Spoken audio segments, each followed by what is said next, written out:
Famille, voilà pourquoi les pays de l'Afrique de l'Ouest n'aiment pas du tout Ibrahim Traoré. Écoutez les raisons là. Ce sont ceux peut-être qui ont quelque chose à se reprocher, qui ont peur de l'AES. Et parce que je ne pense pas que le fait que vous décidiez de vous battre, de vous sacrifier pour votre épanouissement, en refusant d'être classé comme un sous-homme devait faire peur à quelqu'un. Donc si quelqu'un a peur de l'élan de l'AES, c'est que lui-même il a quelque chose à se reprocher.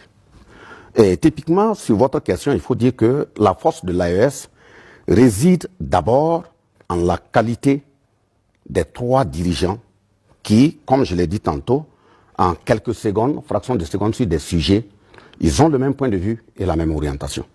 C'est nous seulement qui les accompagnons, on doit tout faire pour que notre langage, en termes de compte rendu de missions qui nous sont assignées, en termes d'exécution des missions, même là où ils ne sont pas, que nous soyons des hommes corrects, droits et loyaux. Et parce que si nous venons rendre compte d'un certain nombre de missions que nous avons exécutées et que le propos est contradictoire à ce qui est sur le terrain, ça peut amener une appréciation différentielle au niveau des chefs d'État. C'est ça qui n'est pas souhaitable. Donc la première des forces là, ce sont les trois dirigeants, ce sont les trois leaders. La deuxième des forces et qui est très principale, c'est l'accompagnement et l'unité des peuples. Et vous me permettrez sur ce point de dire grandement merci à l'ensemble des peuples du monde.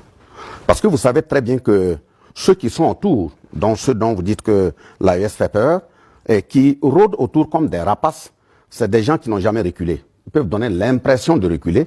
Et je prends le cas du Venezuela qui vient de se passer tout de suite, où plus d'une vingtaine d'années, vous voyez ce qui vient de se passer. Vous prenez le cas de Cuba, ça fait des dizaines d'années où ces rapaces tournent autour. Donc c'est pour dire que la veille citoyenne à tous les niveaux doit être permanente. Donc la première qualité de force, c'est la force des peuples. Et le peuple au niveau de l'espace aérien n'est pas isolé. Et c'est parce que justement, à travers le monde entier, tous les peuples sont d'accord avec l'élan en cours dans l'espace confédéral, parce que la conquête de la souveraineté, la conquête du bien-être, la conquête de dignité, la conquête de l'intégrité humaine, c'est pas seulement pour ceux qui vivent au niveau de l'espace AES. La preuve est que des décisions fermes ont été prises pour dire un Africain qui veut venir dans l'espace ne devrait pas avoir à payer un visa. Donc, c'est un espace qui appartient au peuple pour leur épanouissement.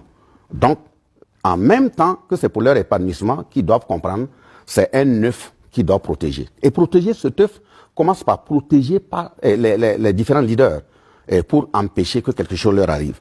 La troisième phase ou le troisième niveau de force, il faut dire, c'est, j'allais dire, le fait qu'on puise dans notre histoire